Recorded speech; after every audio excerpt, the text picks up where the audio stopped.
Welcome back to a new video. Today I'm going to be breaking down a very vintage jazzy R&B style sample. This one's inspired by a song called Joy off of P3 by Partynextdoor, and I wanted to try and make something similar, so let's get straight into the video.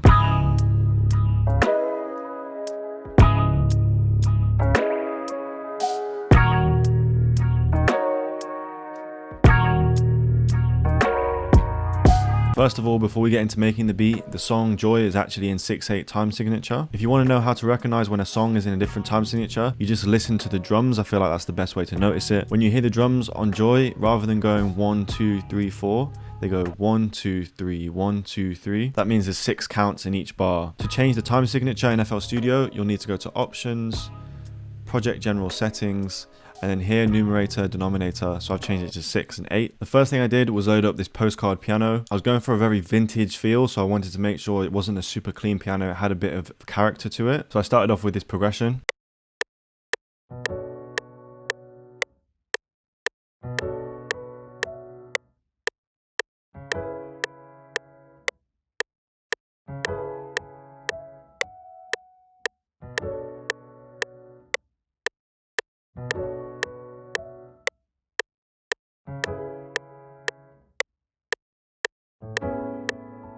So you can hear from the metronome the difference between a normal time signature and the 6/8 time signature. It just helps to give an overall completely different bounce. So as you can hear, the bass note of the chord is slightly earlier than the rest of the notes. Again, I just did this to create a little bit of bounce, a bit more of a natural, realistic feeling. So the first chord is a B minor 9th chord. That's repeated twice. I've added these little filler notes as well. Then it's a C sharp minor 7th chord. Again, repeated that too. And then added these top line notes as well. Bars 5 to 7 are exactly the same as bars 1 and 2. B minor 9th chord with those extra notes over here. Then again we have a C minor 7th chord, and we finish on the A major 9th chord. The A is the bass note down here, the B is inverted, so you just bring that up to the top to make it how it would normally be. I wanted to make this sample super gritty and dark and a bit distorted. So first of all I added a reels. I just chose the baked preset. I brought the hiss and motor down. Then I added a good Hertz Wolf compressor to really tighten it up, and an EQ cutting some of the low end out.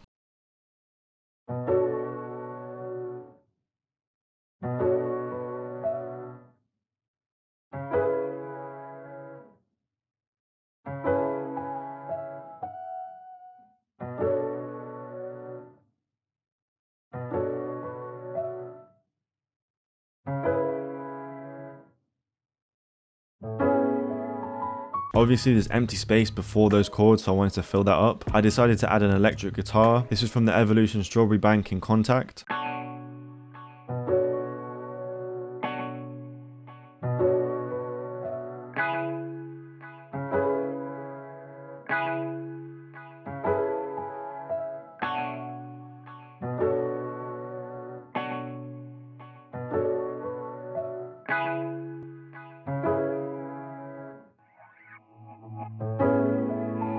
The guitar is pretty standard. I just added a Wolf compressor again, a fruity delay, and an EQ cutting the low end, and then these harsh frequencies in the mid-range. As you heard, I reversed it for the last bar. I just made it unique, time stretched it a little bit, and then reversed it. Next, I added a Scarby Rickenbacker bass. I wanted to keep it super clean and simple, so I just added the tube preamp preset.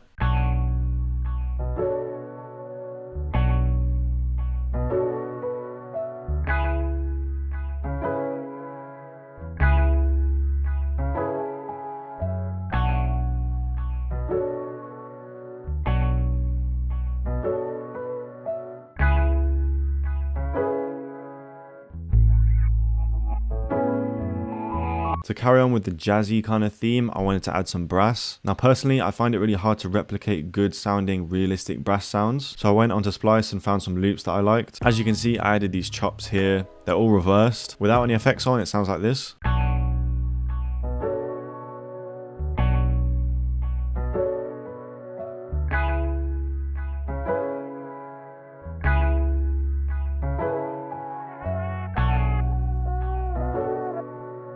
I put both of them on the same mixer channel, and I added a bandpass EQ, just cutting some low end, cutting some high end. A pretty heavy reverb. I've kept the mix almost at 100%, and then a fruity delay just to give a bit of space.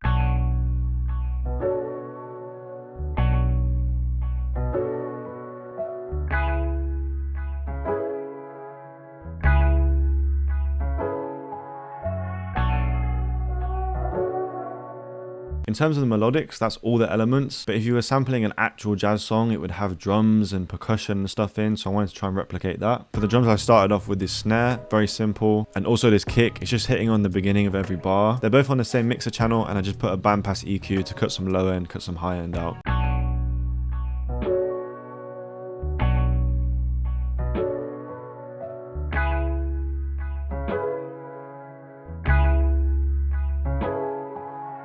After that, I added a hi-hat. I just turned the volume really far down.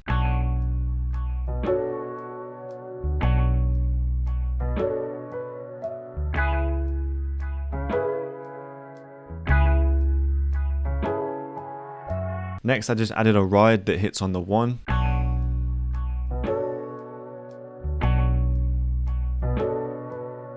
That has a pretty heavy reverb on because I just wanted to extend it out and make it sound longer. And then again, a delay just to fill the space out a little bit. And the final element is this little open hat.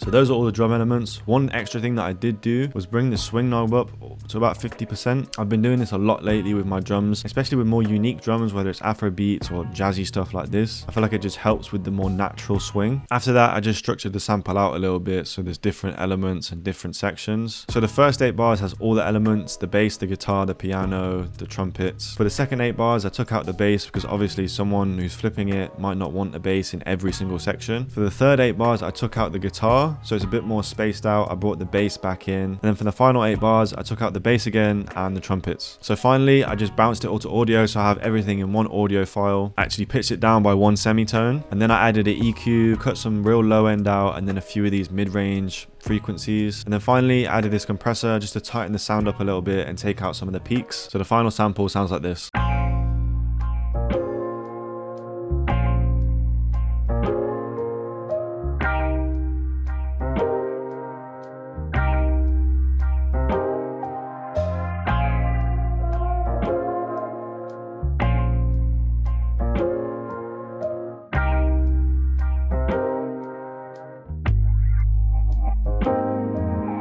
Okay, so let's open up a new FLP and flip the sample.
So what I'm going to do is melodine the sample. So I've got the bass notes and then I'm going to add my bass. So as you can see, we've got B flat, C, B flat, C, A flat.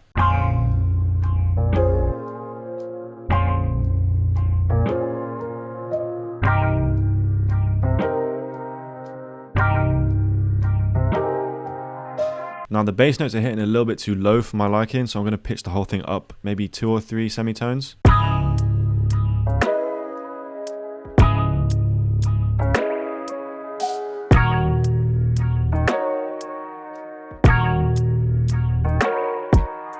Sounded really good. I just want to add a few more bass notes. I want to do a couple of glidey kind of notes. Okay, so let's hear the final product.